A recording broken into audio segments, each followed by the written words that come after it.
Good afternoon, everyone. Welcome to week 3 of certificate course, that is Law and Alternative Sexualities.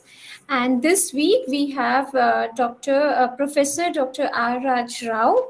He will be taking all the 3 lectures this week.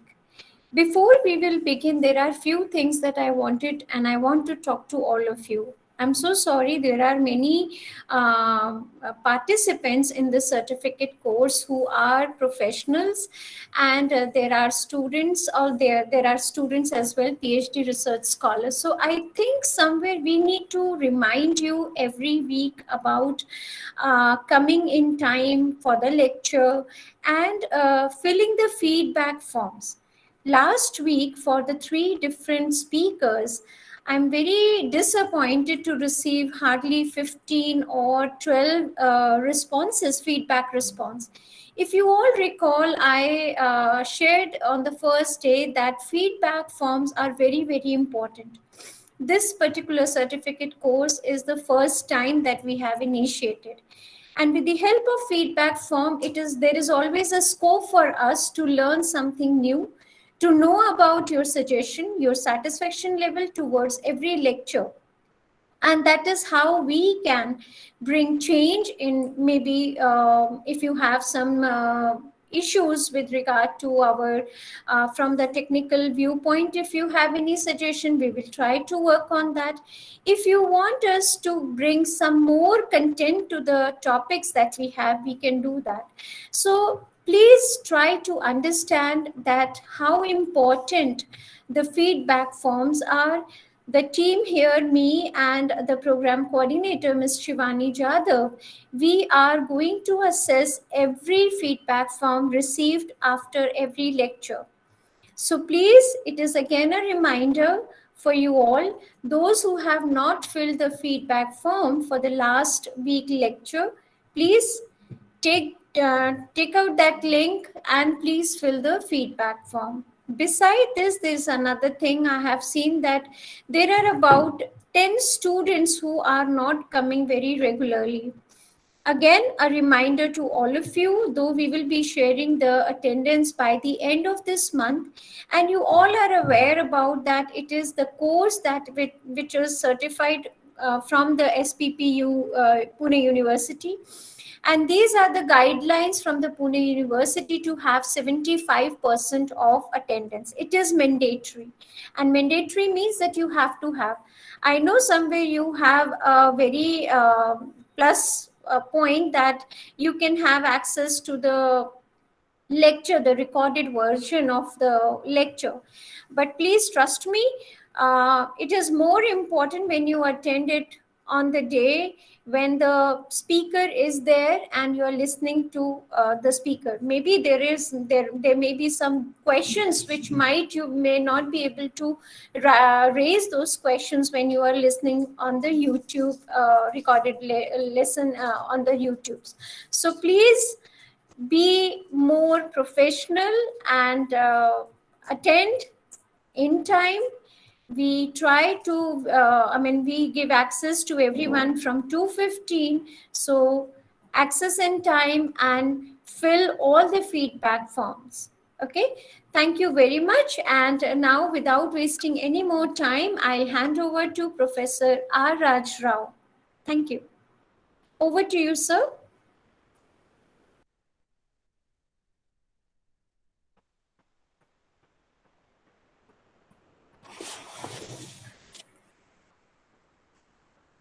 Hello, everybody. What we have lined up for this week, I guess you've got the schedule with you. Okay. Yeah, they have. What we have lined up for this week is, first of all, we're going to theorize on certain concepts that have a bearing on the law. And I'll tell you in a moment what those concepts are. And then we're going to look at how traditionally medical practice the law and the police have, maintained a sort of hostility, homophobic hostility towards the LGBTQI community all over the world. That, of course, has slowly been changing in some countries, not everywhere. But traditionally, it's important to see, you know, what those attitudes were and how they were responsible for laws that were framed in different countries that were extremely hostile to sexual minorities. So that is what we have for this week. Now, the concepts that I want to theorize about are mainly four, and these are the concept of heteronormativity. Do you want me to type these out? That's what you were saying last time, right?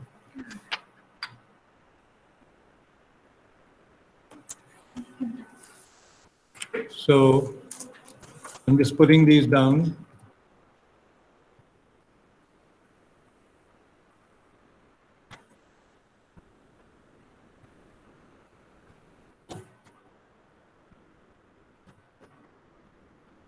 Heteronormativity,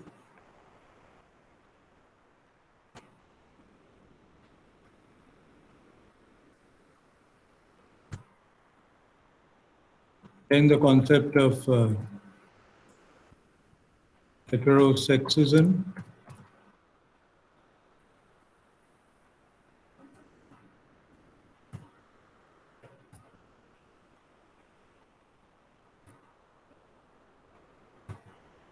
and then we have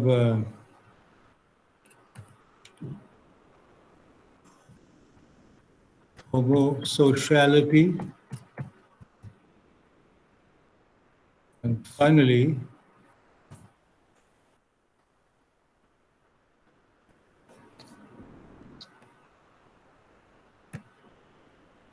homophobia.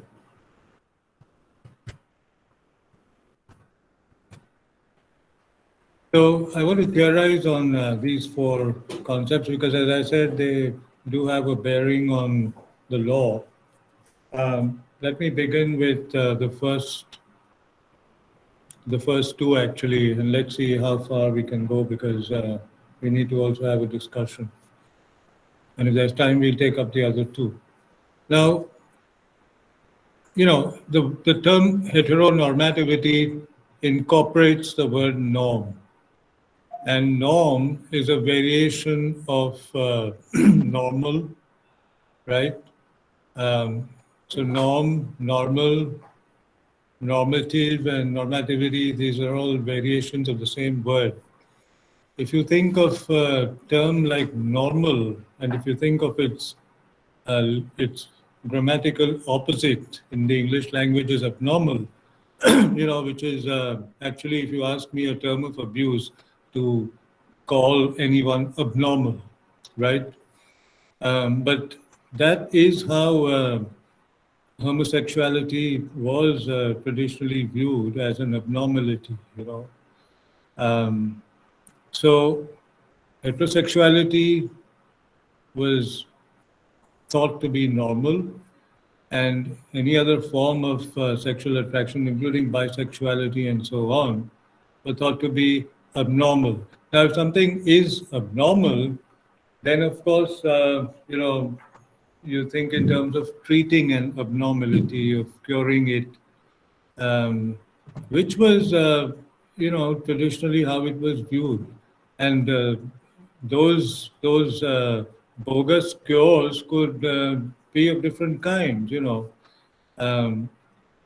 there were, when we talk about medical practice, we'll discuss this in some more detail, but there were a number of quack doctors in different parts of the world who claimed that, through medication, through shock therapy, through yoga, homosexuality could be cured, which was bogus because none of that turned out to be true.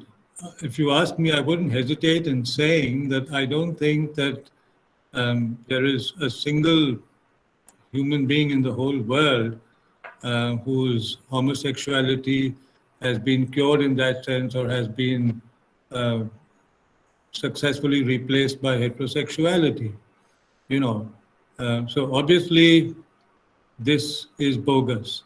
But that was how it was throughout the 19th century and at least the early part of the 20th century. So what we need to do is, while theorizing, is ask where does the concept of heteronormativity come from? Now, both heteronormativity and heterosexism, these incorporate the word hetero, right? And the word heterosexual also incorporates the word hetero. Being heterosexual isn't an issue. As we saw, heterosexual sex, heterosexual sexual attraction is a sexual preference. And sexual attraction, as we saw last time when I was talking to you, exists on a spectrum, on a scale, maybe a 6 or a 7-point scale. So, heterosexuality is one type of sexual attraction or sexual preference, and it can't be faulted. I mean, you can't hold it against someone for being heterosexual, just as you can't hold it against anyone for being homosexual or bisexual or transgender. So the problem isn't with the word heterosexual, but when heterosexuality um, becomes heteronormativity and heterosexism, that is problematic. Let me get to the second term, heterosexism, and explain that as well. What it implies is the belief, the view that all sexual attraction is only cross-sex and not same-sex. That is to say, there's no such thing as same-sex sexual attraction because sexual attraction has to be between male and female, and it can't be between two people of the same gender. That view is known as heterosexism. A person who supports that view, holds that view, can be called heterosexist. And both the terms heteronormative and heterosexism are, in that sense, related terms because, heteronormative people who see heterosexuality as the norm also tend to be heterosexist. Now, you might say that there is a subtle difference between the two, and I would agree, but usually, in the real world, heteronormative people also tend to be heterosexist. Because if they think that heterosexuality is the norm, um, they might know through experience and exposure that there are people who are not heterosexual, but then they see them as abnormal. They see them as diseased. They see them as sick. They see them as people who need help, and so on. So therefore, the two things are related. Now, while theorizing these two terms, it's important to inquire, where do they come from? What is it that makes us heteronormative and heterosexist? And my take on that is that it is this belief that in human society, as opposed to maybe the animal world, you know, um, the purpose of human sexuality is procreation and reproduction, right? Um, so there's a lot of people who hold that belief. And, all of you who are doing this course must introspect and ask yourselves whether you too, you know, hold this belief that the purpose of human sexuality is procreation and reproduction, because then that becomes the gateway to the family. And you know how important the family as a unit is, even in the law, right? Um, in these last 2 years, I think it has been well established that there's been a lot of discrimination against people, even people who've been affected with COVID and so on, who are not part of the traditional family system. That is to say, you go to a hospital because you're not well, and they want to know who is accompanying you. And the person accompanying you has to be a blood relative, the person who signs a consent form, the person who comes to see you during the visiting hours, or who stays with you in the hospital, in the ICU, brings your food and everything. And if you say that you have no family, you're treated as an outcast. This has happened, and I think that in the last 2 years there have been several instances of LGBT people suffering from this. Because if I say that I have no family and okay, there's a friend, friend is not taken to be family. And if I say partner, even that is not even understood, because partner would, you can say partner, but partner would have to really be spouse, right? And since there's no gay marriage in India, same-sex marriage, partner has no locus standi, it has no validity in the eyes of the law.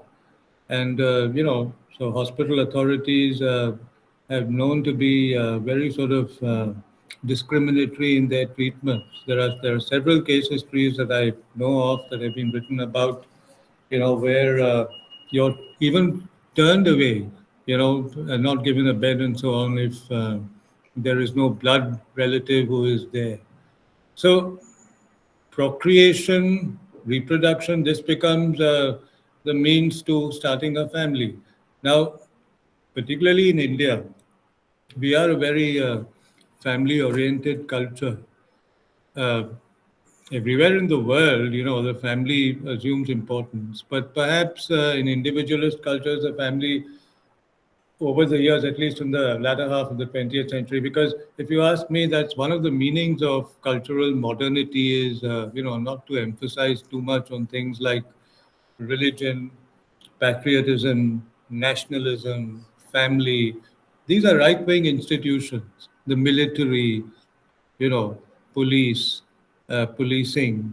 These are right-wing institutions, but in the developing world, the so-called third world, we've not really distanced ourselves sufficiently from these things.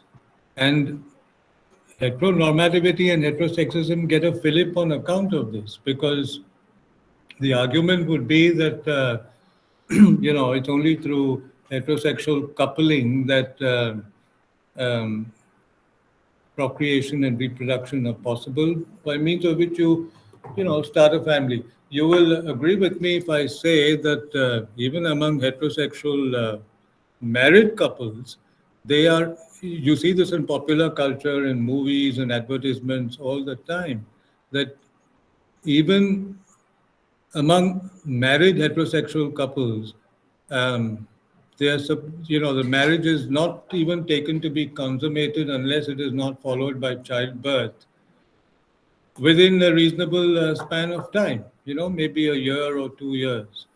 If you were with me in class, I would have asked you, to raise your hands and tell me whether you agree with me or not, because families, for example, couples who say that, well, we married for companionship and not to have children and so on, are not really understood. They're taken to be weird. they're taken to be eccentric, and all the uh, negative things that you can think of. So this is what gives a fillip to heteronormativity and heterosexism. And then, unfortunately, most religions or all religions back this idea, right? That the business, the purpose of human sexuality is not not just pleasure. We tend to distinguish ourselves from the animals, somewhat unfairly, if you ask me, because there are many things that we can learn from the animals, which is now what maybe because animal rights are also acquiring importance. But you know how in every language, I mean, the word animal, if I say to somebody, you're an animal, that's an abuse, and it's used in a pejorative way. So we tend to think that because we are human beings, some people in the English language make this interesting distinction um, between two words that sound similar, so they are indulging in wordplay. The word procreation as opposed to the word recreation, right? So sex for procreation, but not sex for recreation. Sex, if you say, if you, there is also the view, but I'm sure that it's not a view that most people in the mainstream would hold, which is that childbirth, children, the birth of children is really a byproduct. And I'm not sure. I don't know. I'm not a vet or I mean a veterinary doctor or psychologist. So I don't know that. But I don't think that when animals mate, birds, animals, insects, because every living thing except the amoeba reproduces sexually, but I don't think that they have procreation in mind, right? That's just an instinct, and then of course it leads to procreation. But in the human world, we are supposed to, keep that in mind, right? And that, even this thing about planning a family and so on.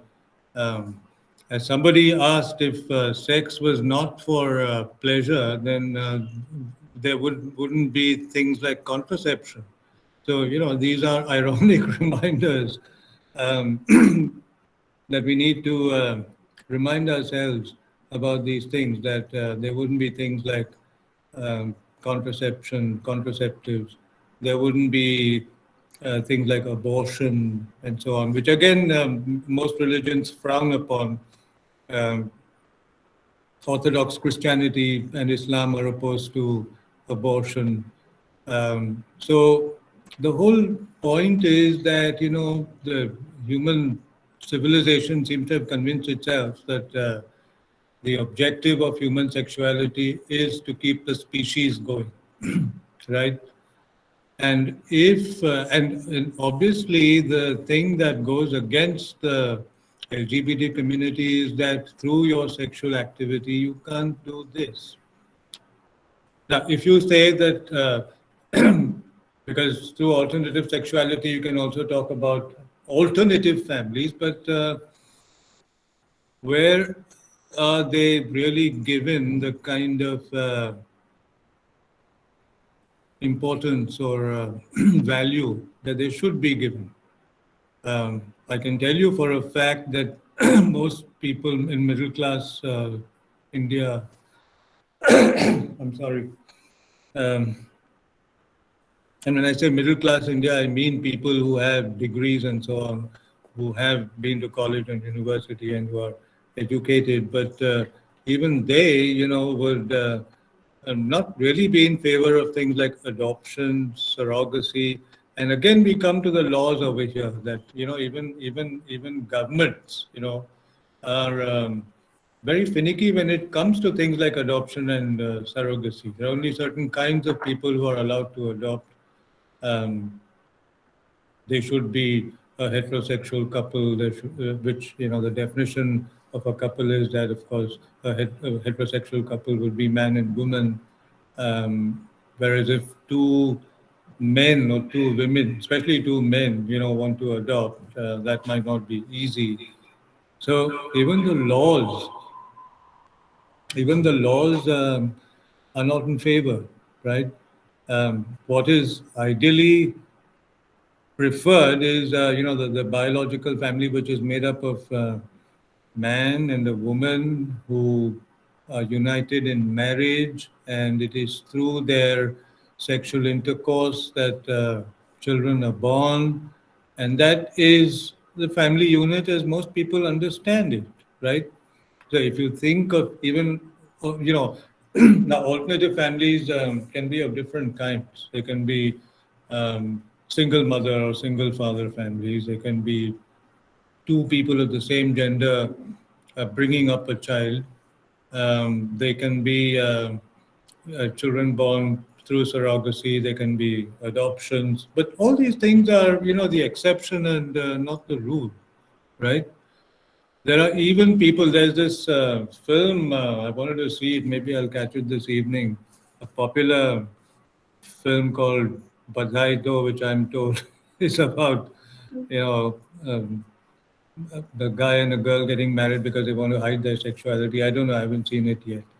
But these things also exist in the real world. That is to say, homosexuals get married to lesbians just to have children, and then they go their separate ways and so on. But these things are the exception and not the rule. So heteronormativity and heterosexism is widely prevalent in our thinking. These are received ideas that are handed down. And since most of us do tend to be religious, we belong to one religion or the other, and we perform pujas and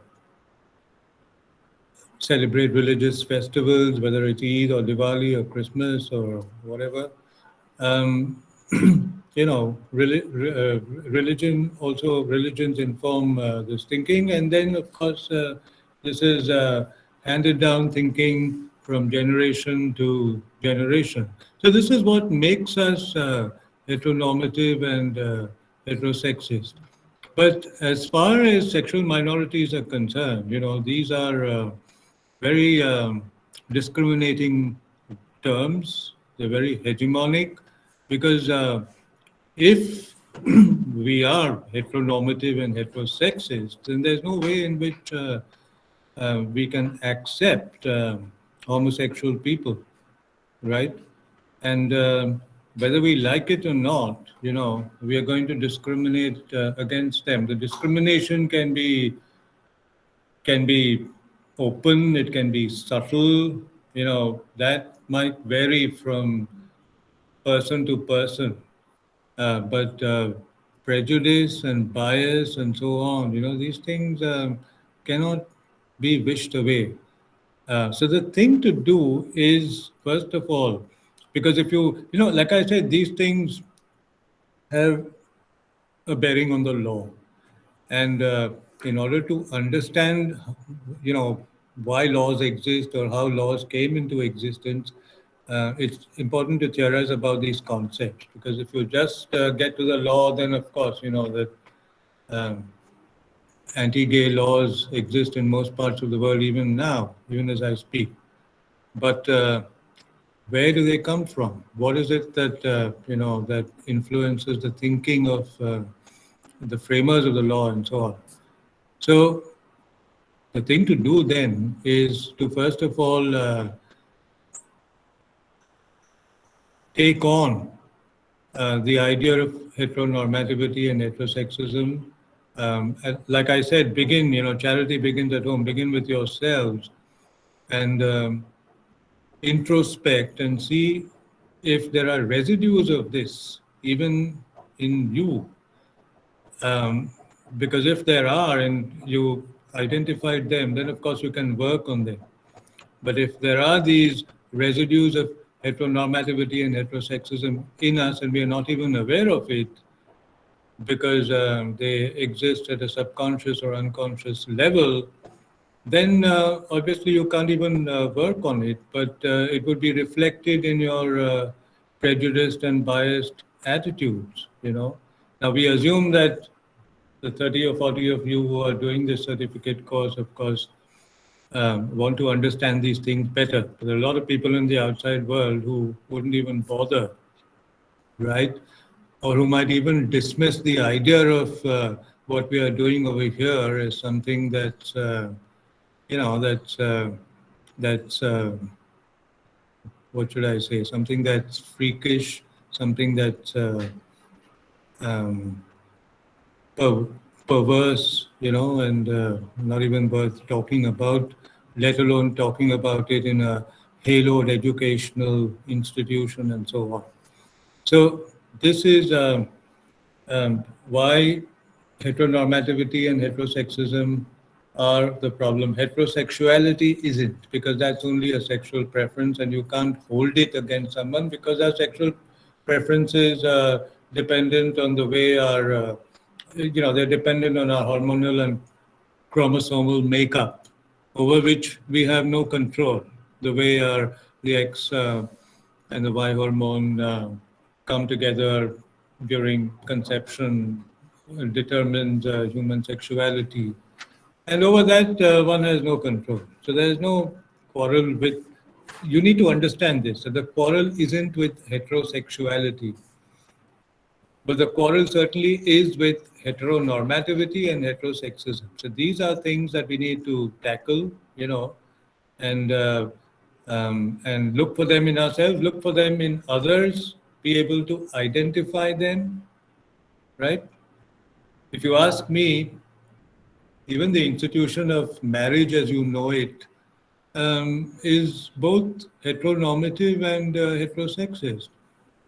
I personally um, I'm not just anti-marriage for that reason, and anti-family because I see both the marriage and the family as we know it as patriarchal institutions, and anything that's patriarchal must be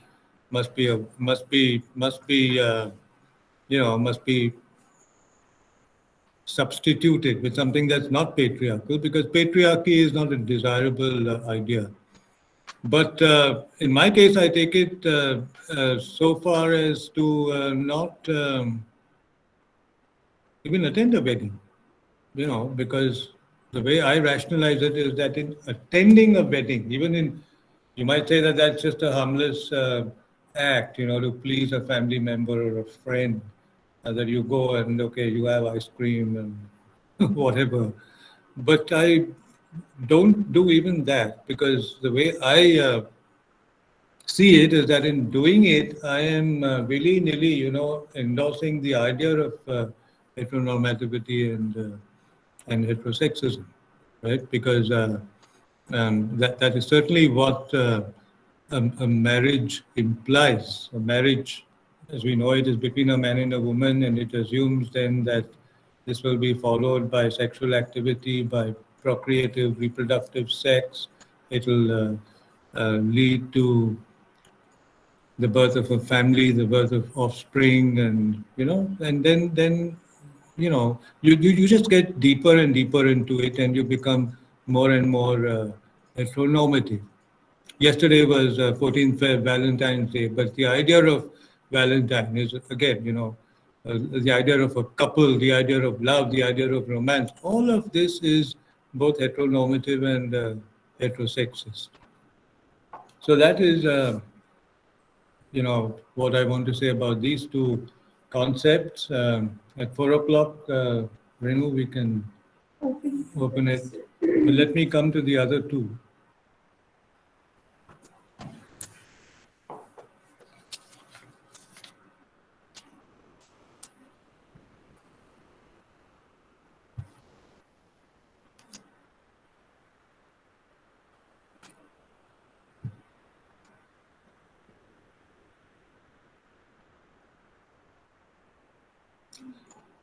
So, homosociality is a little more complex, and I'm going to quote from different works to endorse what I want to say. Now, basically, homosociality is bonding between same gender people, right? That's why it's called homosociality. It incorporates the word homo, so homosexual, Homosociality is, of course, not the same as homosexuality, but as I will explain later, it can be an alibi. It does serve, at least among homosexual people, it does often serve as an alibi for homosexuality, and this is fostered by the idea of heterosexism. So I'll explain that. But basically, the term homosocial would mean, same sex or same gender bonding, uh, men bonding with each other, women bonding with each other, trans people bonding with each other.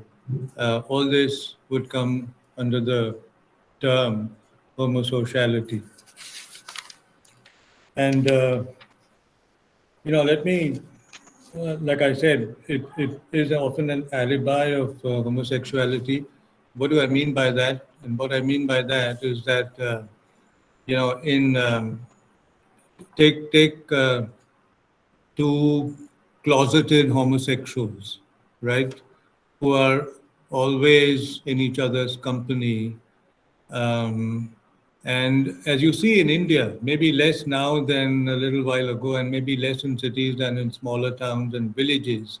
Men even walking, especially men, could be women also, but men tend to inhabit the outdoors more than women. So men tending to hold hands as they walk or put their arms around each other's shoulders as they walk, right? And this is certainly homosociality. In some cases, it can also be homosexuality, which, on account of heterosexism, is taking the cover of homosociality. What do I mean by that? I mean that there are two guys who are holding hands and walking on the street hand in hand, but they will not, they know that they will not be taken to be homosexuals because of heterosexism.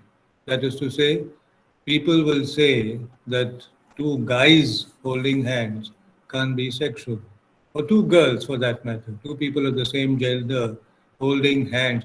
And believe me, it doesn't necessarily. It's not restricted only to holding hands. You can be as um, short of hardcore sex, where you actually undress and have sexual intercourse. But short of that, you can be as what's the word? As demonstrative. What is it called? PDA. As demonstrative, public demonstration of affection, and as physical as you want. That is to say, you can be all over each other and so on. And it will still not be taken to be homosexuality. And I'm using homosexual here in a gender neutral way. As I explained, the term homosexual is gender neutral and not gender specific. So a woman can be called homosexual, a man can be called homosexual, a trans person can be called homosexual. It's gender neutral. So two people of the same gender can really be all over each other in the public domain, walking on the streets, and it will still not be taken to be sexual on account of heterosexism, because heterosexism is um, more deep-seated in all of us than you would imagine, And if the two people concerned of whatever gender are really homosexual, they know that that's what I meant by calling it an alibi. That would be a safety wall, because if two people of the opposite sex even walked hand in hand, or you know, or any kind of bodily contact, it would immediately be taken to be sexual. And then depending on where they are, because again, geopolitical location is important in the, even in America, Let me tell you how this works in America. In America, you can PDA is perfectly all right. You can even kiss on the streets. But in every city, um, except for designated spaces, the rest of the city is only where heterosexuals can do this. For same-sex couples who want to indulge in PDA or whatever, there are designated spaces. So in New York City, it's called the Village, you know, and in San Francisco, it's called Castro Street. So that's where you can be yourself, or if there is a gay pride event or something like that, but not otherwise. Whereas and you can see the discrimination here. Whereas for heterosexuals, you can smooch anywhere. You can smooch on, whenever I've taught in foreign campuses, you see boys and girls sitting on the lawns and so on when they're not attending classes, and they're all over each other. Like I said, short of taking off your clothes and having sexual intercourse, you can't do that because then that would invite indecency laws and so on.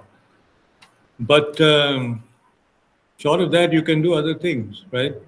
But two people of the same gender, no, that's not permitted. So even there, we think of the West as liberal, but even there, it is discriminatory. Now, so I said geopolitical location. If you take India, again, it would differ from uh, cosmopolitan or metropolitan cities to smaller towns to villages. It would differ, right? um, this business of people of opposite sexes, people of the same sex, yes, but that's the point. That you see how this works. A lot of homosexual people who are in the closet actually are against even talking about these things and making people like you aware of these things, because their argument would be that what is an excellent safety valve is something that you're exposing, right? You're making it known. Now there have been instances, and this is not just in terms of what happens on the streets, but same-sex couples, for example, who rent out accommodation, right? And live in, let's say, a rented apartment. Because of heterosexism combining with homosociality over here, they would not be taken to be lovers by their landlords or by their neighbors, right? They would be taken to be roommates. You understand the difference between these terms? Roommate on the one hand, and partner or lover on the other hand, or boyfriend or girlfriend on the other hand. Now, if it was a cross sex couple, even if they were friends, I mean, even if they were non sexual friends, it would still be taken to be sexual. You see? So it's very hard to see. There are people who would argue like that. And again, Bollywood films, because of their stereotyping, I mean, they really sort of, because, they're a very strong influence on most of us. And they tend to corrupt us with these ideas. For example, there was a late 90s film, I think it was Dil To Pagal Hai, where you have this dialogue, that says that in Hindi, ladka aur ladki dost nahi ho sakti. I don't know whether it was Dil To Pagal Hai or, or Kuch Kuch Hota Hai, sorry. Karan Johar, I mean, he's notorious for this sort of thing. All right, kuch hota hai, not dil to pagal hai, I'm sorry. But, so they are responsible. They do a lot of damage actually, because then these ideas, we are consumers of Hindi films, Bollywood films, and then, we are influenced by these ideas. So I'm not saying that two people of opposite sexes can't merely be what we call platonic friends. They can. But it's very hard for mainstream society to see it in that way, right? Whereas with two people of the same sex, it's the opposite. You know, it's very hard for mainstream society to see them as lovers. They would see them, and this is because of heterosexism. So you see how homosociality works, right? It works in this. It works wonderfully for those who want to be in the closet. You know, in this lesbian anthology, Facing the Mirror, there are two women who wrote the story of their lives, and what they said in their narration was that.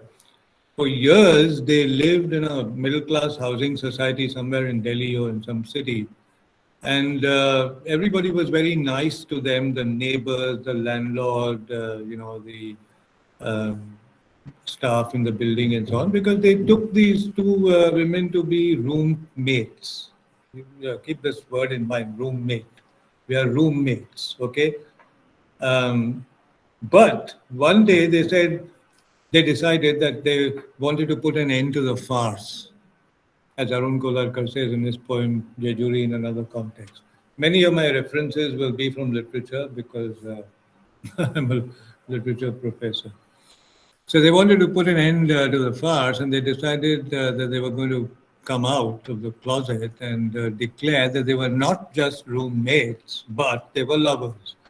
And they say in their narration that the moment they did that, you know, there was a complete volte-face on the part of the people. Their attitudes changed overnight to the extent that they were asked to leave. They were told that as lesbians, there would be a corrupt influence on the other young people in the building and so on. And they wouldn't be, they had to leave. So this is what, this is a case history. They state their experience over here. So you see how homosociality can work both ways. It can come to the aid of those who, want to maintain this safety wall.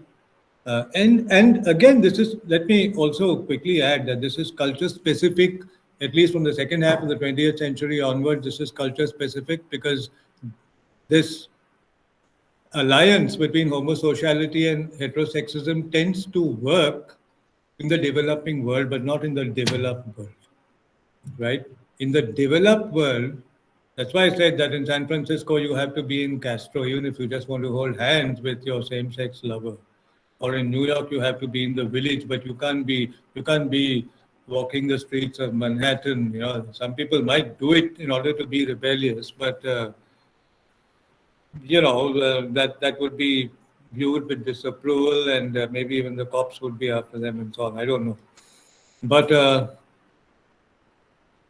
so from the second half of the 20th century onwards, in the developed world, it works somewhat differently in that this alliance between homosociality and heterosexism doesn't work any longer.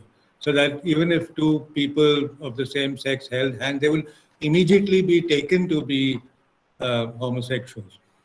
This is actually a joke, which many first-time Western tourists, when they have come to, say, India, this has really happened. This might seem like a comic interlude. It may seem like something I'm just saying for effect to entertain you and make you laugh. But no, this has really happened where first-time Westerners, say from France or um, Italy, have come to India and they see grown men on the streets holding hands, or I've got the arm around my friend's shoulder and he's sort of clutching my waist.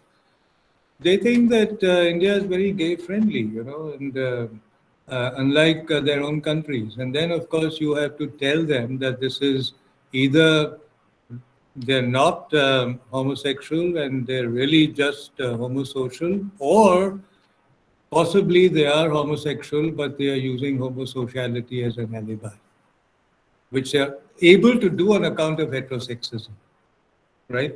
Which in their own countries, because that marriage between homosociality and heterosexism no longer exists. It may have existed at one time, but not anymore. They're not able to do it. They're not able to carry it off the way we here are able to carry it off. And believe me, there are many foreigners who come to India as sex tourists, India and South Asia, for precisely this reason. For precisely this reason that they can make out with these boys and so on, and there can be a lot of um, physical touch and petting and all that, which will simply be taken to be friendship. And I wanted to quote from this book. Even the vocabulary of Indian languages sort of cashes in on this ambiguity, right? Because in English, for example, there's a clear-cut distinction between the word friend and buddy, say, on the one hand, and the word lover on the other hand.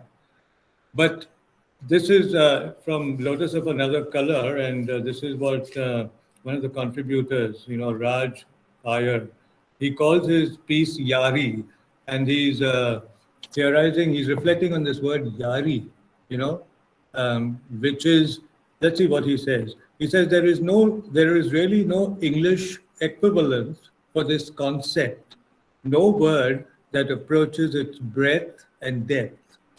And then he says, friend in English is not enough. Buddy in English is superficial. And then jokingly, he says it reeks of Budweiser beer and so on. The word that possibly comes closest is camerado, a word used by Whitman. That's in the 19th century, Walt Whitman. But in India, a world of romantic images revolves around yari. There are tales of yars dying for one another. Even a wife must many a time take a backseat to a man's yar. And then he says in an aside that even women have, actually, yar, if you ask me, is gender neutral, not gender specific. But he says that among women, the word saheli, is similar to the word yar, which men tend to use. And he says that's a concept that is equally rich in meaning. Now, there's a video, Renu, which I did, called Memories Pierce the Heart. And we're going to share that with you. And of course, we're going to, in later modules, also be specifically talking about films and culture and popular culture. But if you take the word yar, um, as I point out in that video, and that video itself is based on an article that I wrote many years ago in this book called Shadows in the Shade, came out from a New York press, Queer Asian Cinema, Shadows in the Shade, edited by Andrew Grossman. And, we point out over there, former student Jia Das and I wrote this article, and we actually translated a number of Hindi film songs into English. The word yar, as Raj Iyer says over here, can be used by, let's say, a guy for his male friend, but a woman can also call her male lover her yar. So you see how flexible that word is, and this is what he says that in Indian languages, in Hindi, for example, when you say "ye mera yaar hai," um, what does it really mean? Does it mean that you're just friends, or does it mean that you're lovers, or does it mean that you're both, or does it mean that you don't want it to be known, what exactly you are? So you cash in the ambivalence of the term. Is an aspect of the homosociality that we are talking about, right? Um, and then, because of heterosexism, if I call a male friend by yar, it will be taken to be non-sexual homosociality. But if a girl calls me her yar, then of course it will be taken that we are lovers, sexual lovers, right? So this is a received idea. And in this video that I was talking about, like I said, there's a separate unit on movies, which we're going to take up later. But there's this queer film critic, American Alexander Doughty, and he points out that one of the functions of queer studies, queer theory, is to look not just at queer text. When I say text, I mean literary text, non-fiction, the printed word, but also movies, plays, the visual arts, all this becomes textual. And he says a more challenging exercise is to take up something that is not really thought to be queer, but attempt a queer reading of it, right? And believe me, if you see this video, which we're going to share with you, between 1970 and 1980, India's reigning superstar Amitabh Bachchan made several films, in which exactly this concept of Yari with another hero, not with the heroine, was shown on the screen. And not just in the story, but more significantly, even in the songs. So in our video, we take up the most famous song on which there is a lot of commentary from this perspective, is a very well-known song from a very well-known film. The film is Sholay, and the song is Ye Dosti Hum Nahi Todenge. Right? Because if you look at that song, if you play it and look at two things, look at the visuals and deconstruct the lyrics. And if you put the visuals and the lyrics together, right, it's only because of our culture specificity here in India that we will say that this is merely a song of friendship, right? Non-sexual, homosocial friendship. But believe me, in other cultural contexts, particularly Western cultural contexts, it would instantly be taken to be maybe a homosocial friendship between these two actors, Dharmendra and Amitabh Bachchan, which is nevertheless using homosociality merely as an alibi, right, to let their relationship seem like friendship when actually it's more than that. Okay, so this reading, but because of I would call it cultural interference. We're not able to see it that way in India.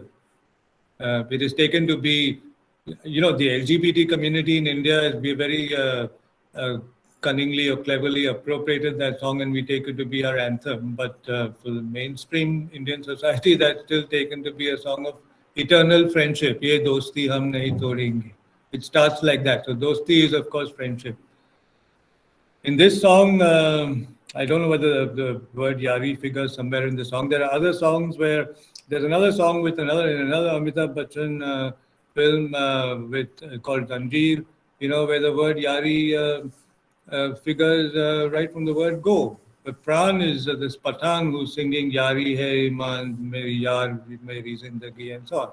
A similar reading is possible of that song. Then there are films like Dostana with Shatrughan Sinha, there are films with Vinod Khanna. So there are 6 films I think I look at up close in that video and, attempt this kind of alternative reading, which sort of is a way of explaining what I'm talking to you about over here, which is that on the face of it, it would seem like it certainly is homosociality, right?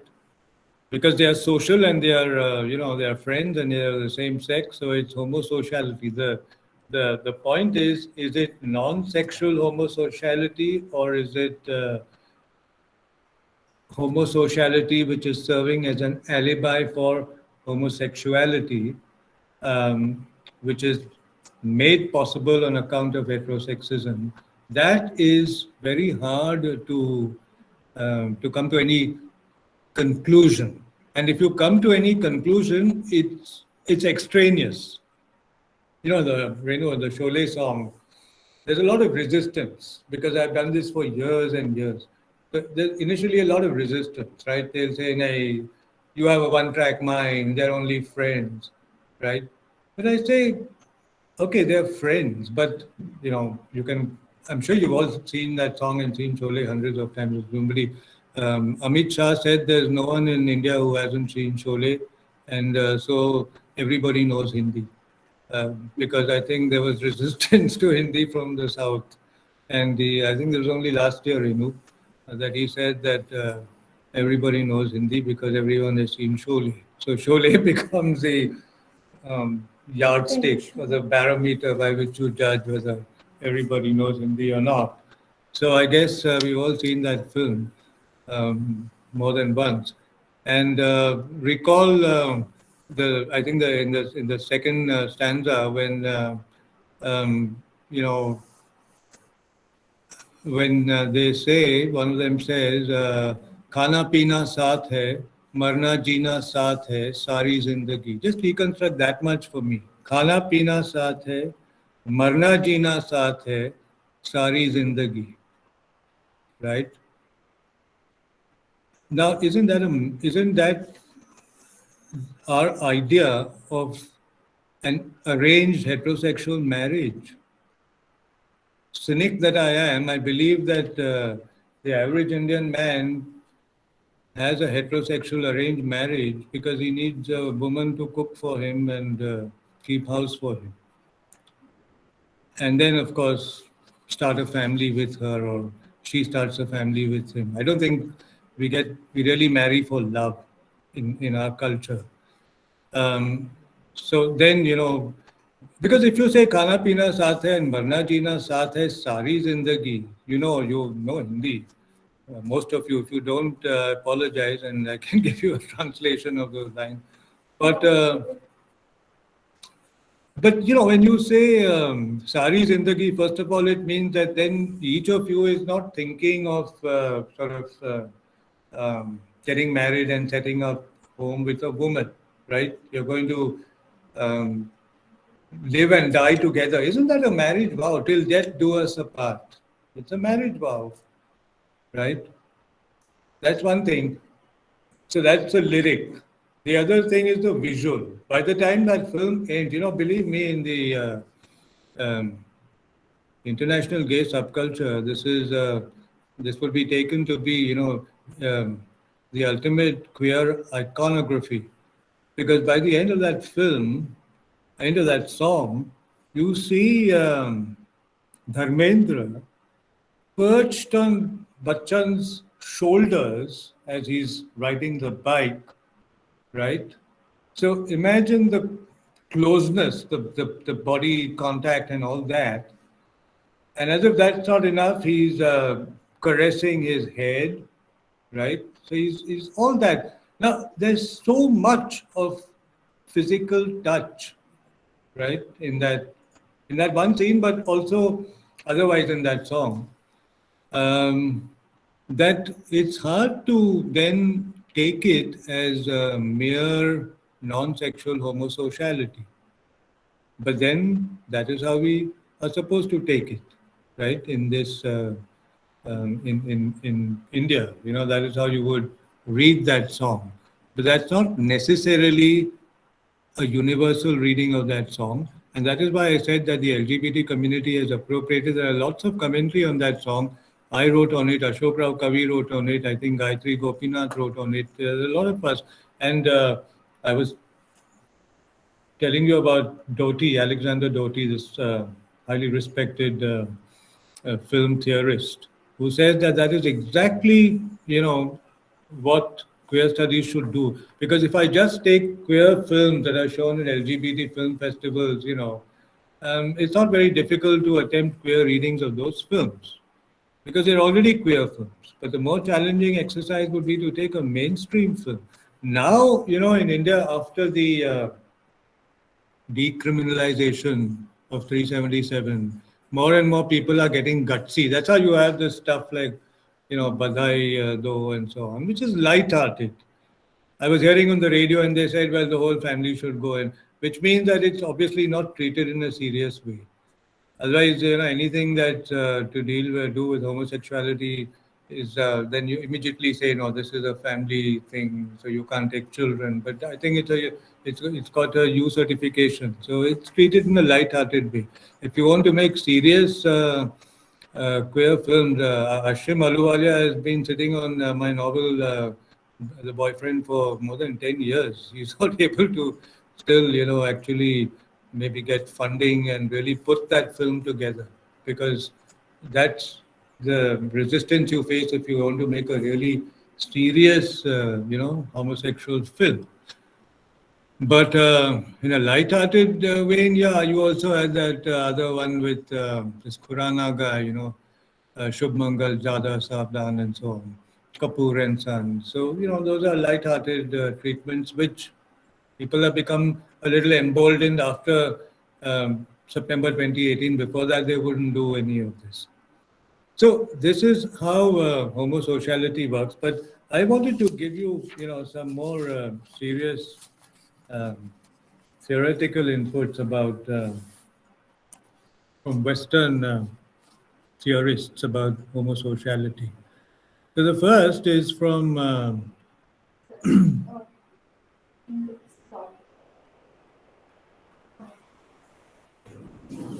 what happened?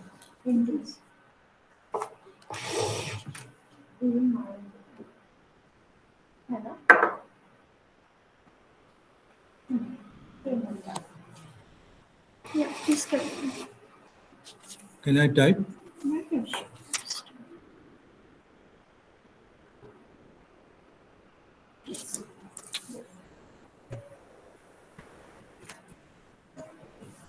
So the author is Rene Girard.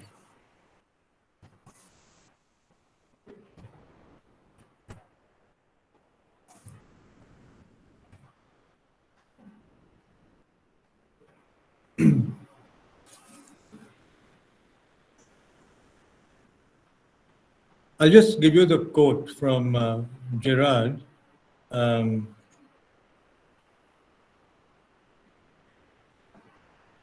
I'm not giving you the name of the essay where he's written this, but that's not important. But you've got the name of the author. Now he insists that, just listen to this carefully. In any erotic rivalry, the bond that links the two rivals is as intense and powerful as the bond that links either of the two rivals to the beloved. The bonds of rivalry and love, differently as they are experienced, are equally powerful and, in many senses, equivalent. They are equal. So, therefore, rivalry equals love. So, I wanted to speak with reference to this Korean film called Burning, which you might watch. Okay, it's called Burning. If you want, I'll put that name down.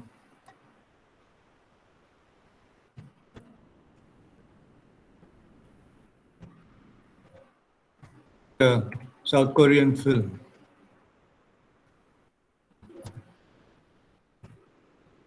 And, you have two men in love with the same woman. The two men are Jong-soo and Ben, and the woman is Haemi, Haemi. According to Rene Girard's theory, um, Jong-soo and Ben are rivals, whereas Jong-soo and Haemi and Ben and Haemi are lover and beloved. But according to Rene Girard's theory, the bonds of rivalry and love are the same. They're equally powerful. And that's another way of saying that, it's not just Jong-soo and Haemi and Ben and Haemi who are in love with each other, but it's also Jong-soo and Ben who are in love with each other. And, this is a South Korean film. I can think of many Indian films, Hindi films also, which have a similar theme, right from Raj Kapoor's Sangam, Kurbani, and various others. I'm giving you names of older films. Main Khiladi Tu Anadi, and so on, where two men are in love with the same woman, but when they find out that they are in love with the same woman, this is often the storyline, and you have to think about this, that when they find out that they are in love with the same woman, each of them decides to sacrifice his love interest for the other, right? So this is exactly what Rene Girard means when he says that the bonds of rivalry and love are equally powerful. And in a way, rivalry equals love because the woman isn't consulted. Ideally, if you find yourself in such a situation, it's a contrived situation because it's hard in the real world that really might be the case that, we're two close friends and we happen to be in love with the same girl. I don't know, it may happen in some college campuses. But if that situation arose, ideally, um, the way to go about it is then to, consult the girl in question and say that, well, we are both interested in you, but who among us are you interested in? And then see what her answer is and proceed accordingly. Wouldn't you agree? But that's not what you see in these narratives. And what you see is that, and this is also because women have no agency. And I also wanted to say, let me, before I forget that, while talking about sex as procreation as opposed to sex for procreation and not sex for recreation, I also wanted to say that, you know, between men and women, um, this business of recreation, men can still sort of get away with the idea that they have sex for pleasure. But if women even express that idea in Indian society, it's completely unacceptable. In other words, women's desire, feminists have talked about this, is not acknowledged. If a woman expresses desire, she's not taken to be a respectable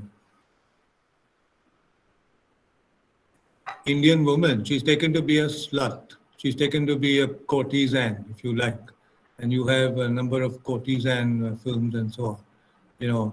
So courtesans can, but respectable Indian woman is not supposed to, so she's within a marriage, she's more or less a baby producing machine, but she can't suggest even that, she wants to have sex, but not for procreation, but for pleasure.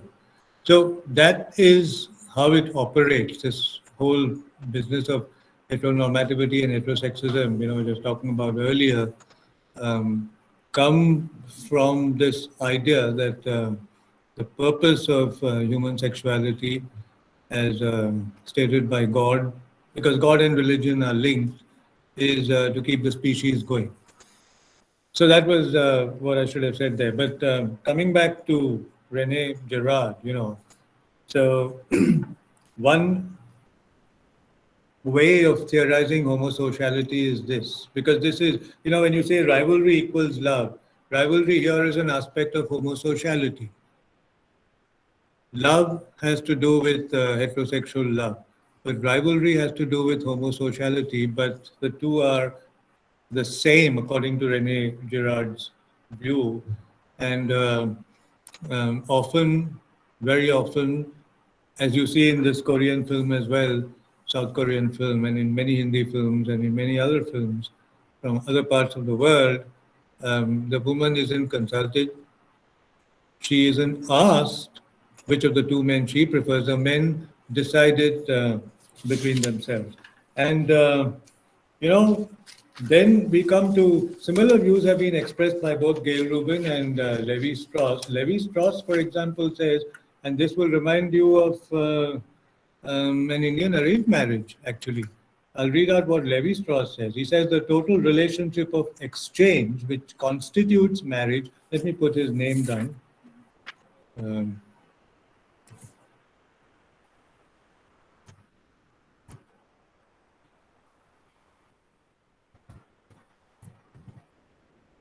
So this is Levi Strauss, and he says, I'm quoting, the total relationship of exchange which constitutes marriage is not established between a man and a woman, but between two groups of men.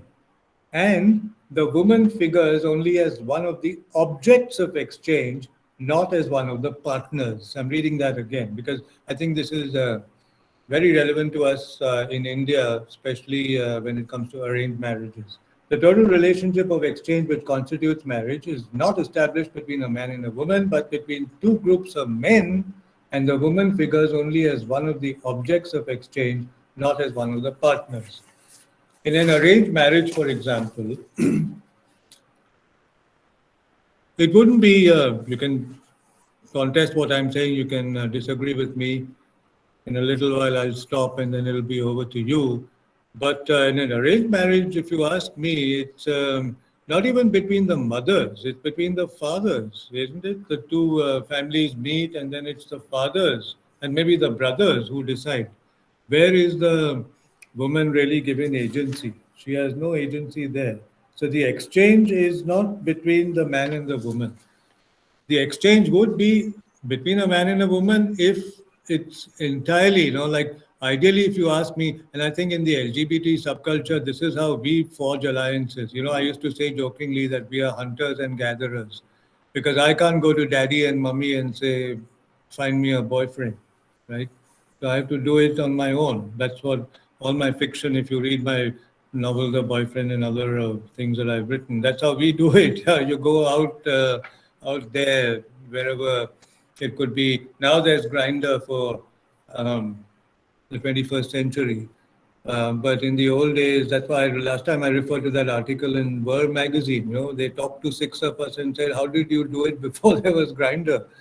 And we told them, even Gauri Sawant told them how the trans people did it. You went out there and it was exactly like the stone men and cavemen of old. You had to fish. You want to eat, you hunt, right? You can't go to dad and mom and say that, find me a husband or find me a wife, right?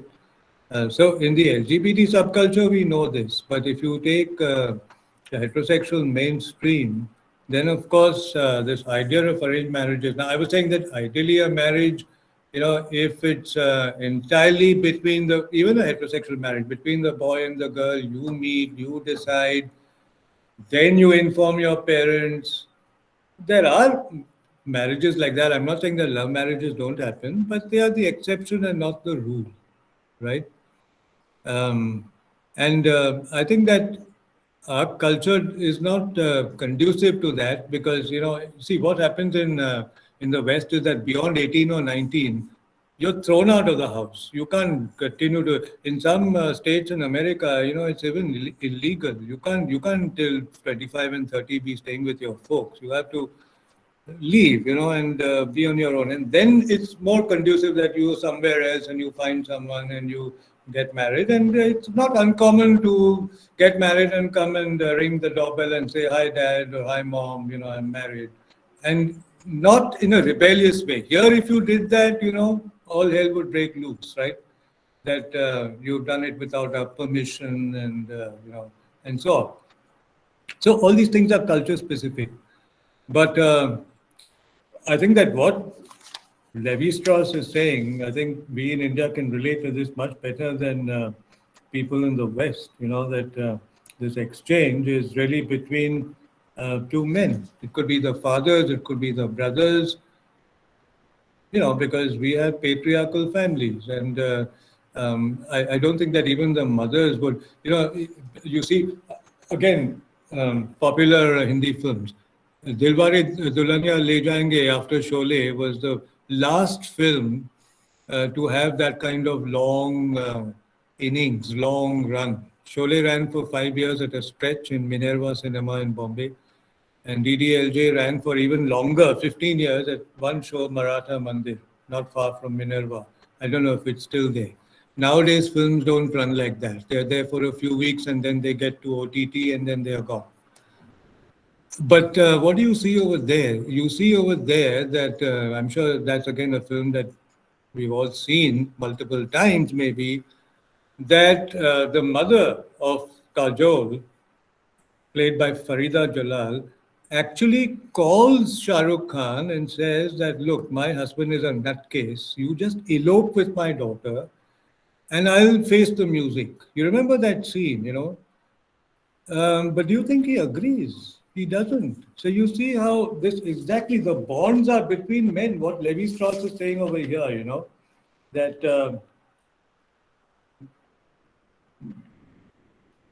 the total relationship of exchange is not established between a man and a woman, but between two groups of men. So what you find SKR, SRK saying in that film to his would-be mother-in-law, Farida Jalal, when she makes this proposal that he elope with her daughter, is that no, I will not do that.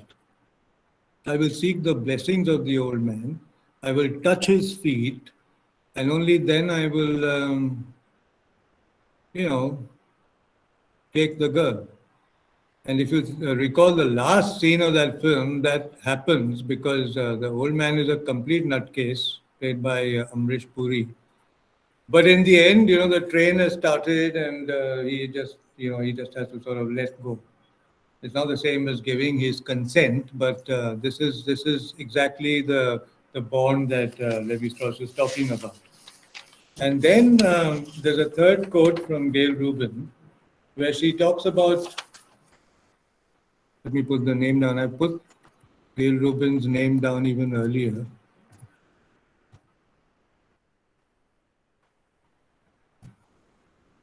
Where she talks about patriarchal heterosexuality and says that because believe me, all heterosexuality is patriarchal. Patriarchal heterosexuality can best be described in terms of one or another form of the traffic in women. Very strong word, traffic in women. And then she says it is the use of women as exchangeable property for the primary purpose of cementing the bonds of men with men. Right? Think again of our arranged marriages, especially of the old days, but even now.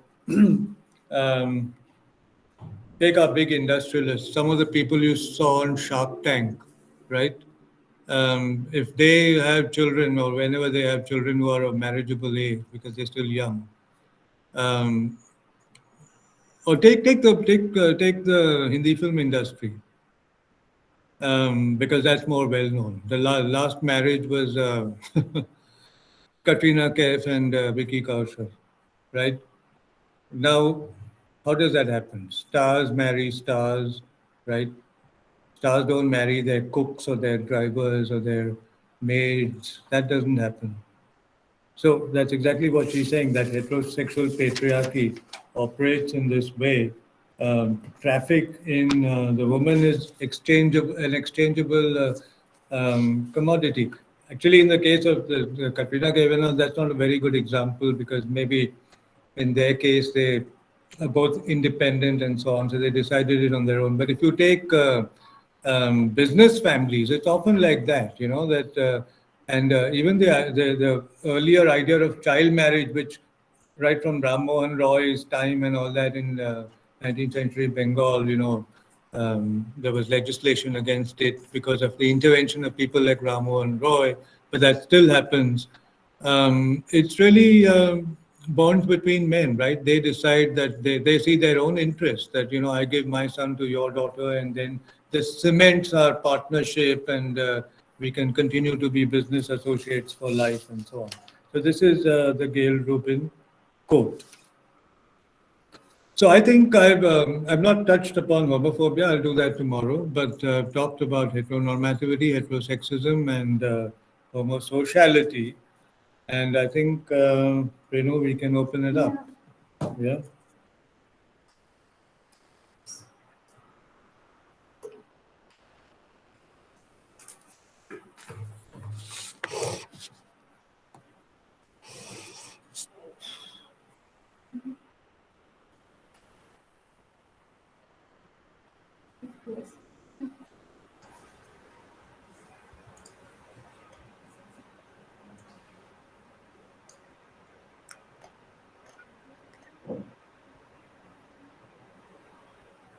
Yes. So the question is from Rajiv. He asks, where would we place the practice of caring, is it both heteronormative and heterosexist, or care as just a second. Can I see it here? Where would be the place practice of caring? Is it heteronormative, heterosexist? Care here as in how mother cares for children, amen, caring for each other in a relationship. Is this homosociality as well? Care. Is there any research work? Research, I can't, Rajiv, tell you about all the research work. You'll have to um, look for that on your own. But as far as care is concerned, as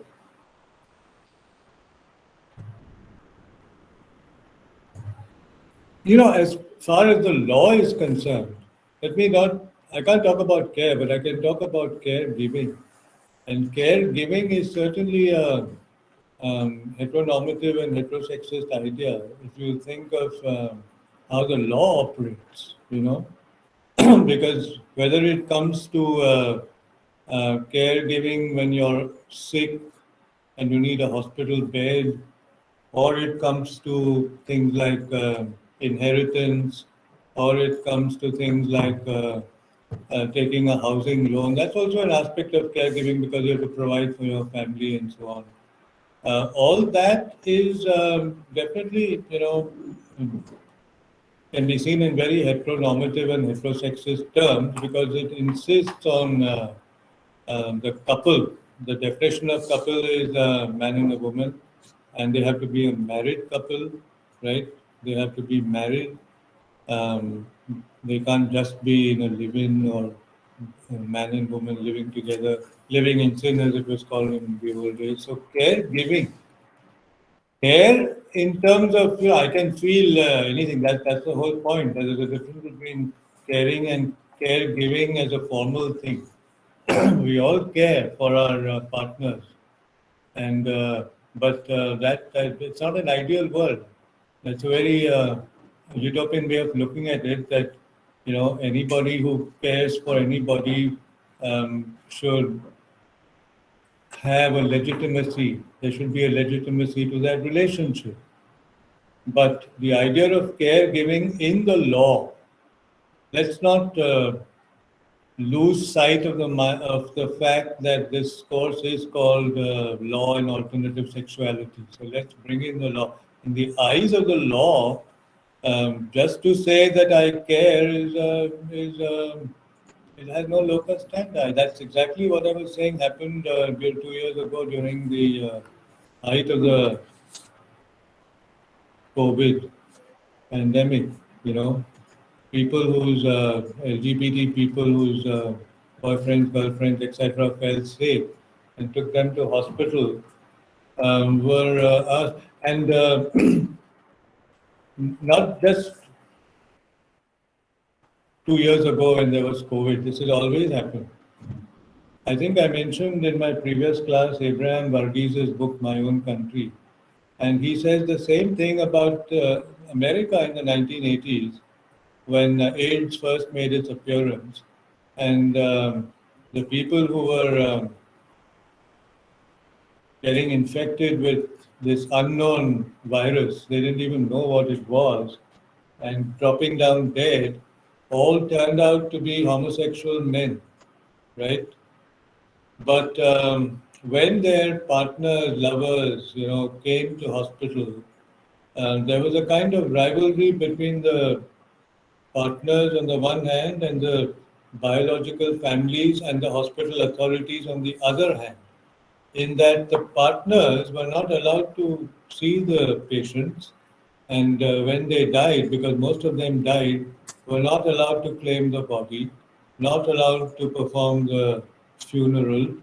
The bodies were handed over to the biological families. The biological families even saw, because by then it became clear that this is a homosexual disease, even saw the partners as responsible for their ward's deaths. It's an account of your homosexual lifestyle that we've lost our son, and this was how it came to be seen. So maybe on Thursday we'll be talking about the medical practice and how it traditionally has viewed homosexuality. So more of it at that time. But that's the answer to your question, Rajiv. That caring and caregiving, as the law understands it, are two different things. I can care for anyone, but does the law recognize it? That's the problem. I'll speak from personal experience. There have been a couple of times when I've been in hospital and I've been told exactly the same thing. Um, you have these nurses, most of our nurses, are from Kerala. And you come and ask, they ask you in a very high-handed way in the Hindi, this really happened. They say, "Hey, तुम्हारा कोई नहीं है क्या?" And you say, "नहीं." Because in every other bed, there's husband, wife, children. Oh my God. So that's the answer to your question.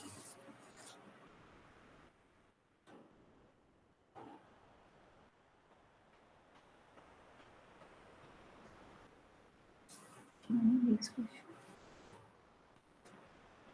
Can you read? Yeah. What is the name of Raj Iyer's essay appears in this book called A Lotus of Another Color. I'll put that down. You will be also sharing. The bibliography just has, but I'll put it down here.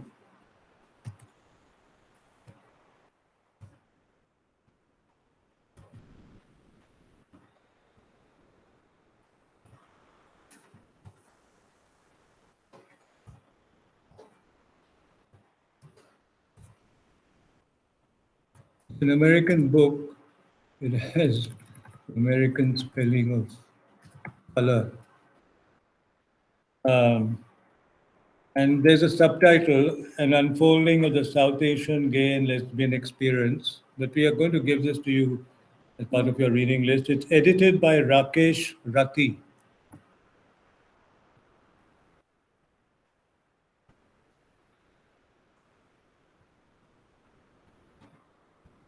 And Raj Iyer's essay appears in this book, the title of which is Yari.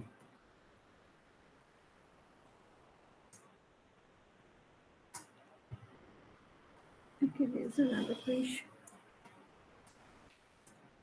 The Rene Girard quote just reminded me of something to share. Okay, there's an interesting Korean pop music video called Please Don't by the artist K. Will. It features two men, one of whom is going to marry a woman. It seems like the other man is secretly jealous and sees the man as his rival. The ending of the video reveals that actually he's interested in the man, not the woman. Yeah. It's interesting how it makes the viewer introspect on internalized heteronormativity. Yeah, very good comment.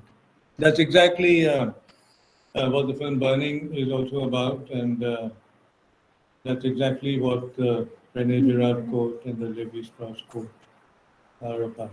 That rivalry, equals love.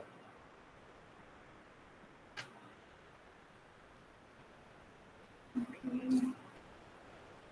Sabish Kusami. The word norm makes everything problematic. My question is, sir, can't we go beyond normativity where heterosexual? Yeah, my friend, we don't live in an ideal world. If we did, then we wouldn't even need to have this certificate course. But unfortunately, we don't. So that's easier said than done. And you ask yourself whether it's possible in your environment, maybe in your case. But what about your family, your parents? Work on them first. I think we have to work on our immediate families first, right? Now we can unmute and ask question. Yes, we have to switch these. Yeah.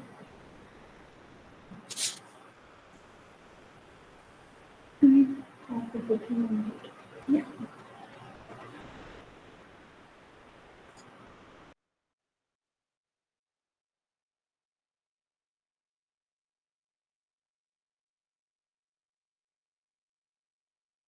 a couple of lesbian characters there. And there's that scene, where her parents are in so much denial. She is married, but they still insist that instead of this, because the husband died, and they say to her that instead of this, you were looking for that man. So she's screaming in their face, stop it. And you find both of them, they just make it clear that they don't want to even hear what she's saying. I was seeing that last night. Yes, so the question is from Purusattam. He's asking, is there any kind of hegemonic power struggle operative between gay or lesbian partner? Is there any kind of sexual hierarchy between the LGBTQ groups?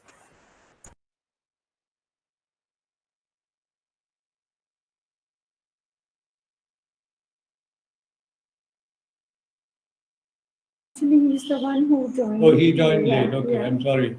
Yes, there is a hierarchy. His name is Purushottam, right? There is a hierarchy in that um, gay men tend to be at the top of that hierarchy, followed by lesbians, and then by trans people, and then by intersex people. So broadly, that would be the gay. G is gay. Gay men, because they are men, they also enjoy the benefits of patriarchy, right?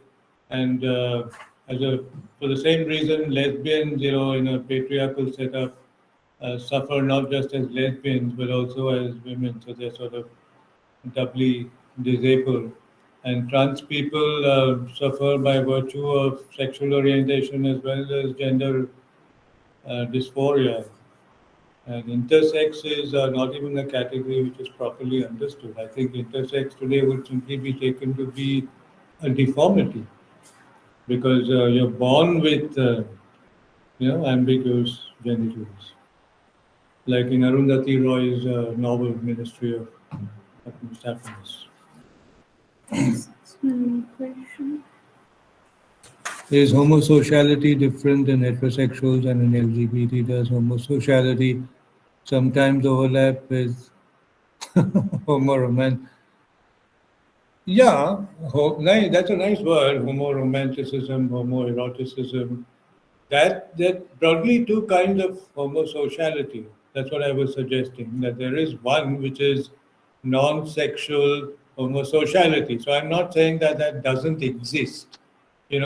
So it's possible that full-fledged heterosexual men who are not even bisexual but completely heterosexual, sitting together and drinking and so on. For example, what you might see in a liquor bar and stuff like that. That is one kind of homosociality.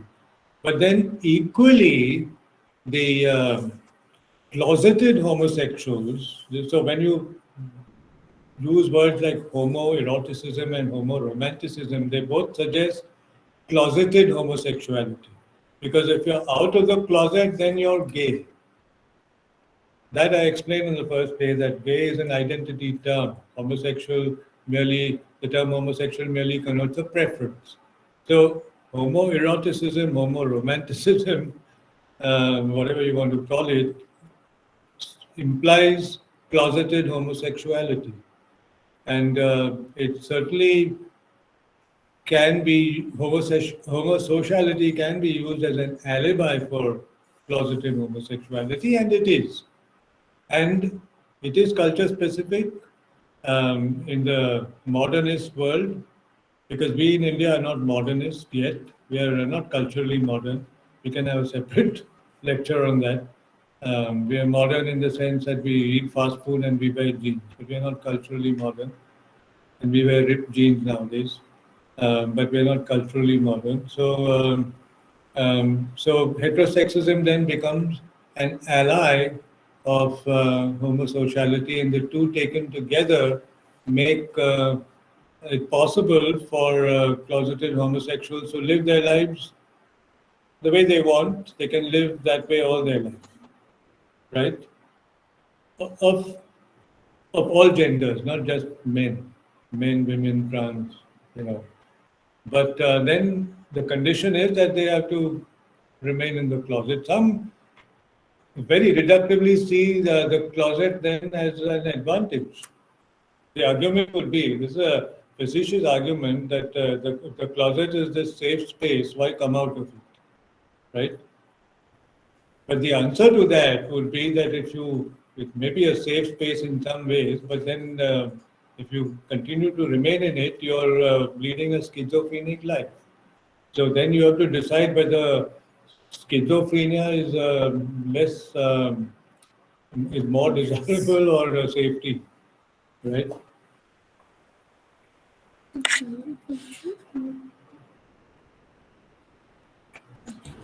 Sir, I also had a question. So when you were discussing about like application of songs, or for instance, like how the movie Sholay There's has also interesting queer appropriation of song.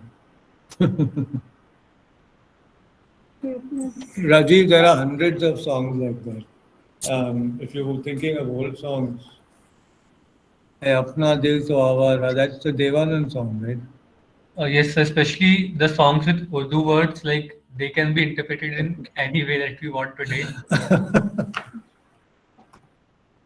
I thought it's Aega, not Aenge. But there's something I'm going to tell you tomorrow when I talk about homophobia. But since you mentioned Aenge, Renu, did you know that there's a parliamentary affairs committee that told the IATA, which gives codes to airports, that the newly built Gaya International Airport can't have GAY as a code because Gaya, Oh, yes. Oh my God. because Gaya is, Literally. both the.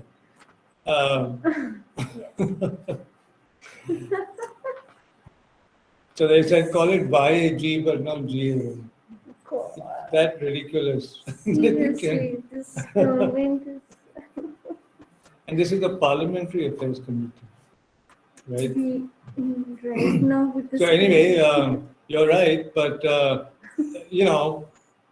Rajiv, this is a very interesting and an endless exercise because you can take, in Pyasa, for example, that Tel Malish song when Johnny Walker says he's actually because the massage wala is a big sort of um, part of this gay cruising subculture, right? Because especially for men, in Bombay, for example, chowpatty and all the massage do. So it starts, and even the more five-star type of massages, there's always this term in the massage subculture. After they massage you, they ask you, and this is again gender neutral. Huh? It's not just a gay thing. They look at you and say extra, and you have to understand what that means. Extra means that do you now want a sexual massage?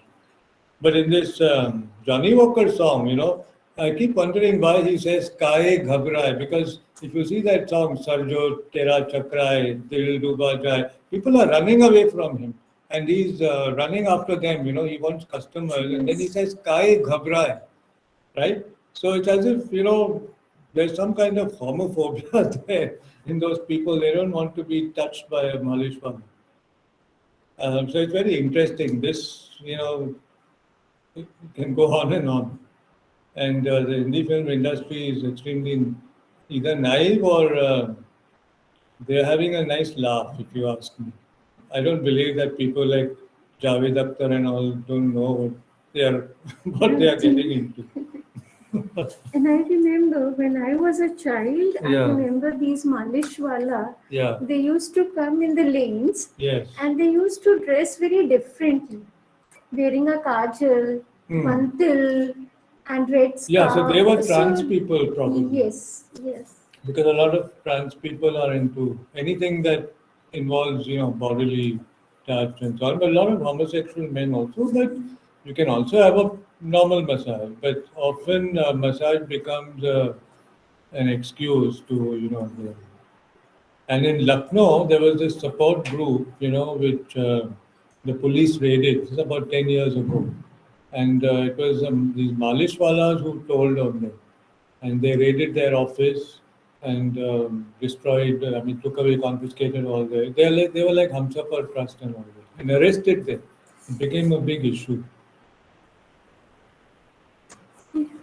Any more? We have 10 minutes. We have 10 minutes, right?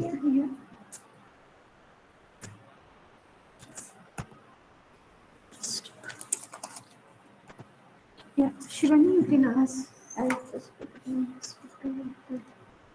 If you want to ask some, you can ask. No. Questions are over. There was one more. Martha is just posting the link for the Yeah, that. He has shared the Okay. link for that. Yeah, that was there in the Yeah. video. Yeah, so, there you are. I'll just, there are no more questions, just summarize what I did today. Talked about heteronormativity and heterosexism as the villains of the piece, not heterosexuality. So keep this in mind that, um, heterosexuality isn't the problem because that's a preference, and you can be, in terms of preference, if sexuality, human sexuality exists on a 6 or 7 point scale, you can be anywhere on that scale. But when you begin to see that as the norm, when you begin to see that as the only kind of sexuality that exists, that is where the problems arise, because it makes us hegemonic, it makes us hierarchical, it makes us discriminatory, and it makes us all the undesirable things that you can think of. Um, Gay bashing, homophobia, oppression, all that can be traced to heteronormativity and heterosexism. So, these are the things that one needs to work on, right?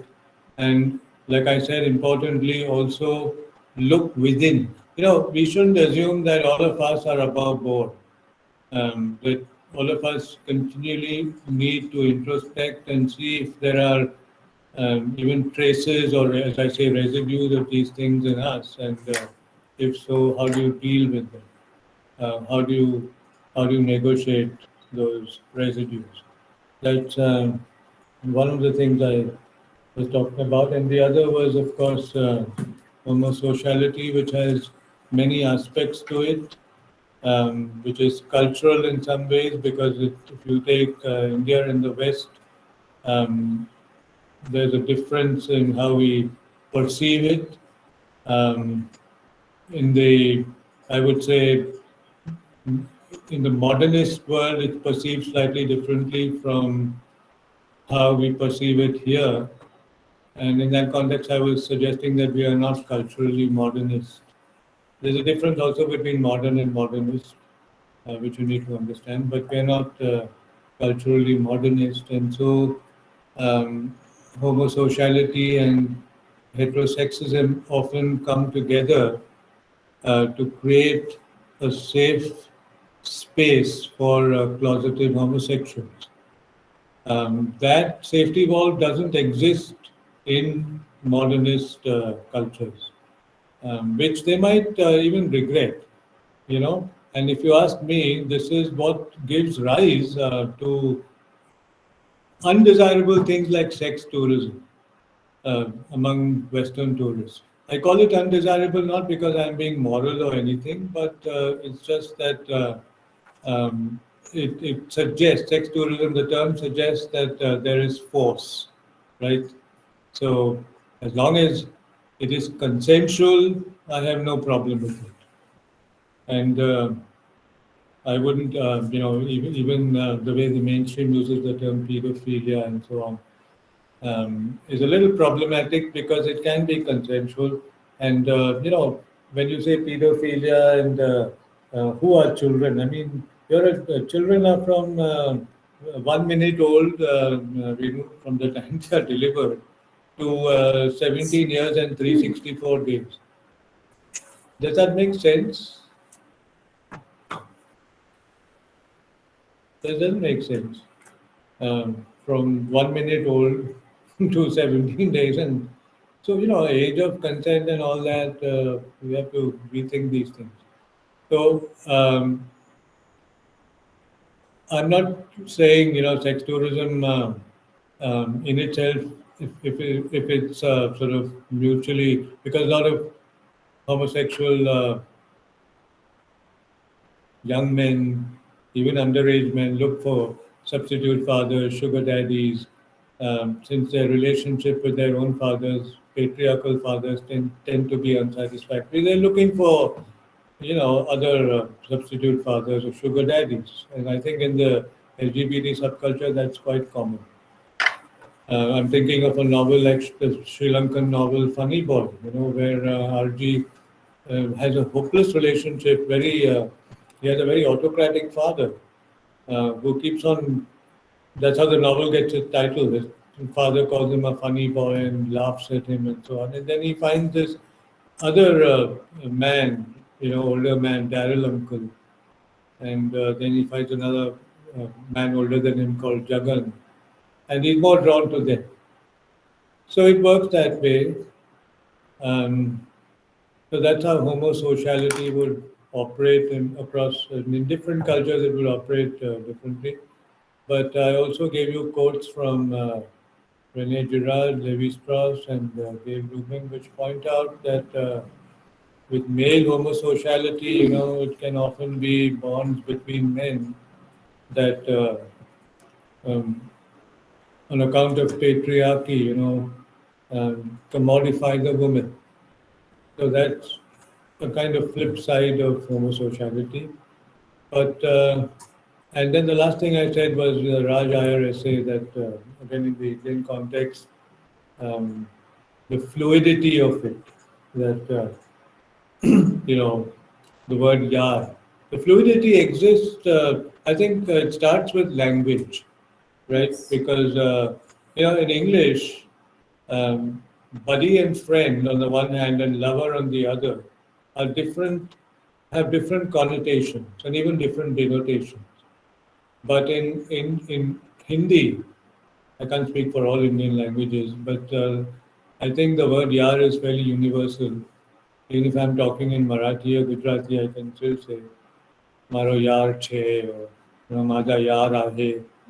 And that is that the ambivalence of it, is what Raj Iyer, he calls his essay Yari, and his own surname is Iyer. It incorporates the word Yar. So that's the other thing I spoke about. Now tomorrow, we'll importantly talk about homophobia. I'm going to read in my own book, Criminal Love. There's a full chapter on homophobia. I'm going to read part of it, and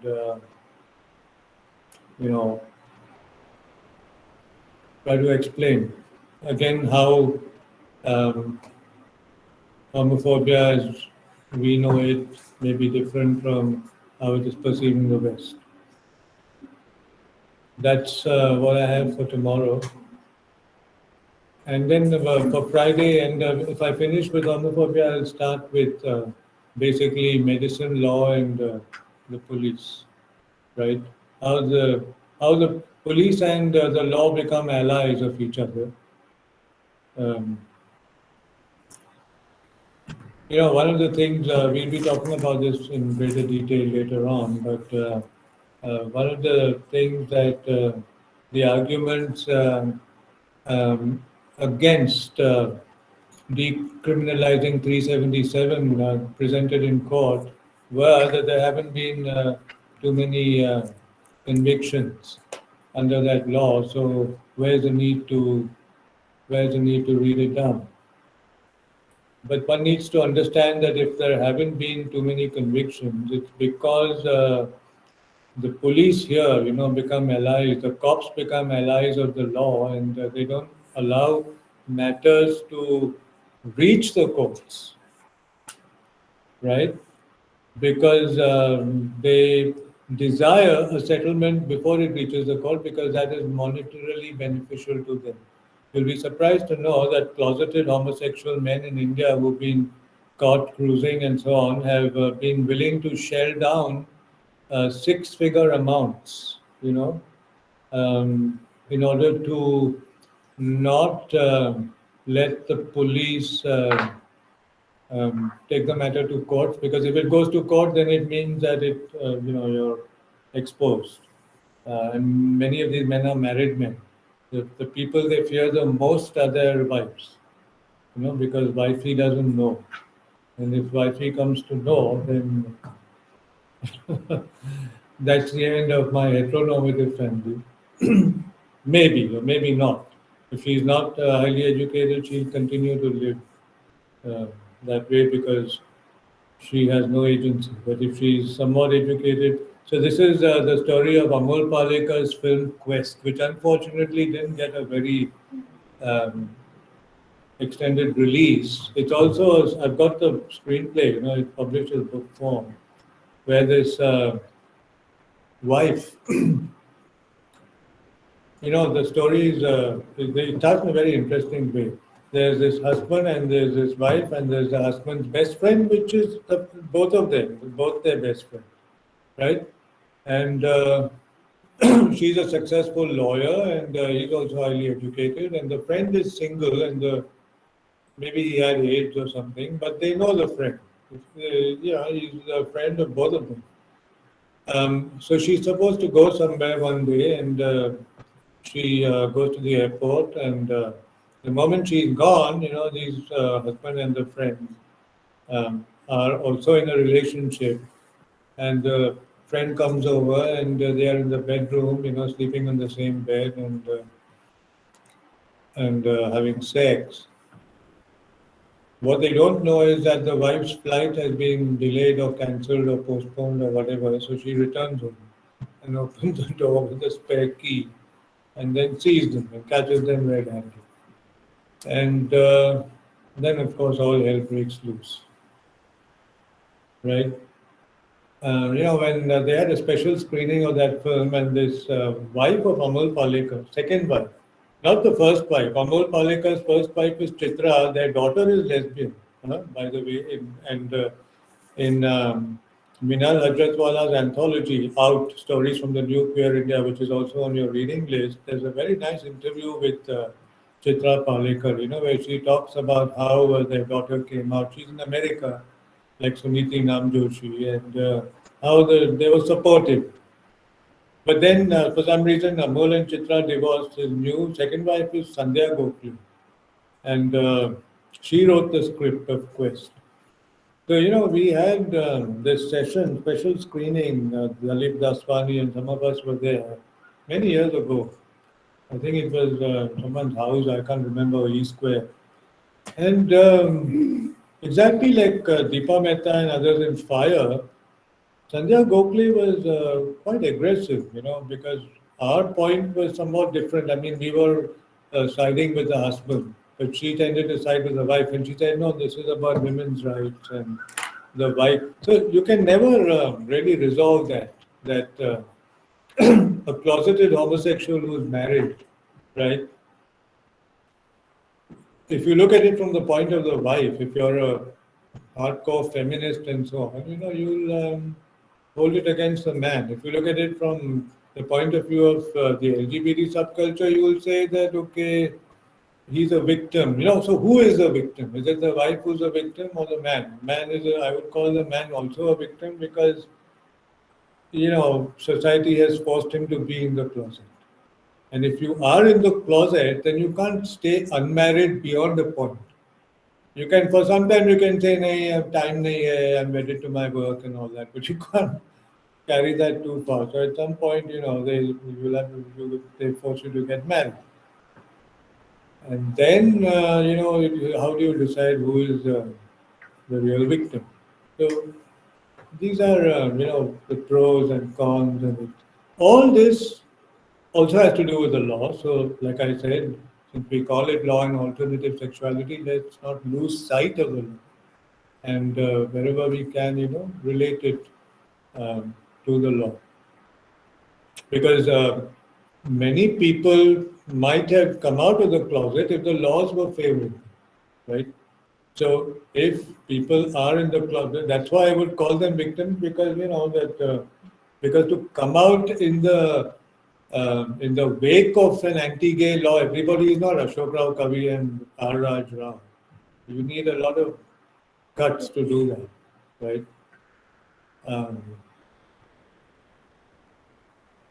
So that's it.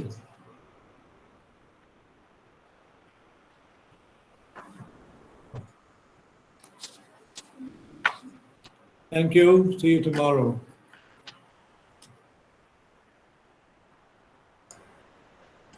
Thank you, students. Just another reminder for filling the feedback form. I will be pinning the message again in the group. Thank you.